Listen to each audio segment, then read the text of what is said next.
With the arrival of the Kobo Elipsa 2e, the first Kobo Elipsa essentially comes to the end of its days as the flagship of the company's e-reader lineup. I thought I'd take another look at how that device has improved since I last looked at it in 2022. A bit of a spoiler alert here, but I'm glad I did.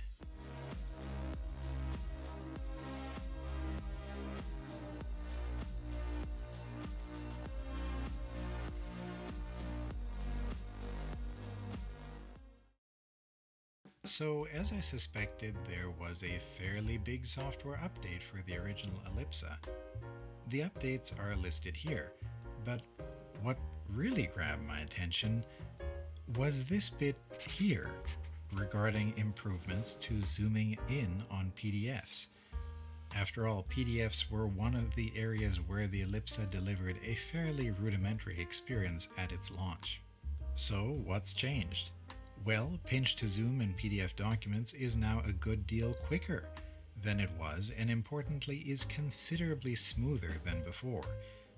That's important because it allows you a much greater ability to get the zoom scale on the page just right. Look at this before and after the update comparison, and yeah, it's a big improvement. The good news doesn't stop there. The device will now actually remember the zoom level you last set on your PDF document, so that when you come back to it, you can pick up right where you left off. In my opinion, one of the biggest improvements of all is that finally the device will also now let you set a zoom level and turn pages while staying zoomed in at that level. Thank you! So essentially you can now set a custom zoom level for an entire PDF document.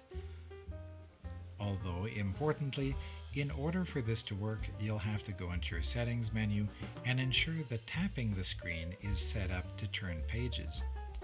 Swiping won't work because when you're zoomed in, that just moves you around the page.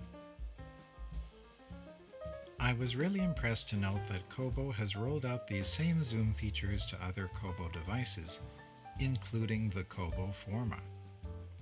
The fact that the extremely lightweight Forma is now considerably faster at handling PDFs and zooming in on them, and in these same ways as the Elipsa, really gives that device a whole new lease on life.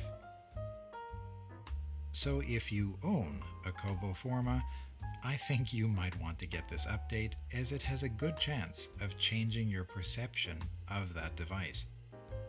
Why the Forma didn't launch with this kind of PDF handling ability?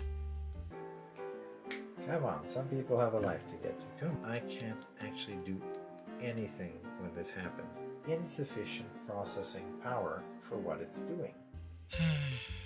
I don't think we'll ever know.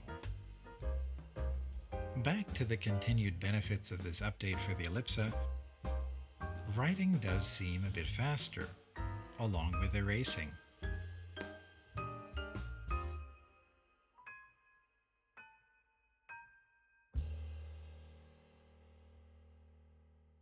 Lastly, in a gigantic improvement from how the Elipsa acted when it first launched, palm cancellation has been dramatically improved so that I could do this. Page corner to corner practically, and nothing is going to happen while dragging my hand on the screen, and it still didn't jump me to the next page. And this is something you could never have hoped to have done on the device when it first came out at all. Bravo Kobo! It was a long time coming, but they finally got this right. Now on to the downside. The Elipsa still can have its fair share of annoying software glitches,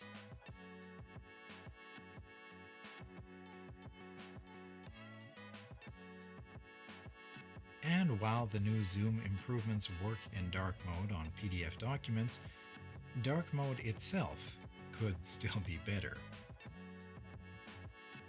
Although personally, I think the king of the downsides is that somewhere along the software update way, I see Kobo seems to have entirely removed the Ellipse's previously excellent ability to define words in PDFs.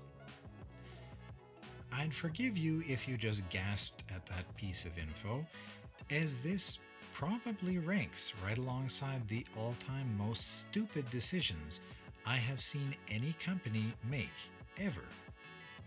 Software updates are supposed to update your device, not actively take away one of its best features. They should have kept that. And people will definitely want to know about this change. It's a big negative. I also think this seems very intentional on Kobo's part, as KoboBot ebooks retain this excellent definition ability. However, with that gigantic caveat flagged, the improvements here are, I think, a pretty big deal. It also makes me cautiously optimistic that whatever faults the Elipsa 2E surely has, maybe Kobo will get around to fixing those too. After all, Kobo is still updating the Forma, a device from 2018, in meaningful ways. And it's good to know that Kobo does keep improving, however slowly. Thanks for watching, and if you liked this video, why not give it a digital like and subscribe to encourage more intelligent videos like this.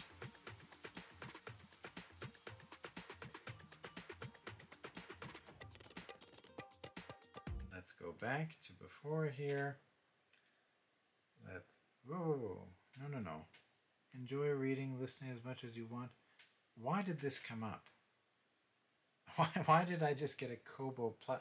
I'm reading a PDF, guys. Yeah, welcome to commerce.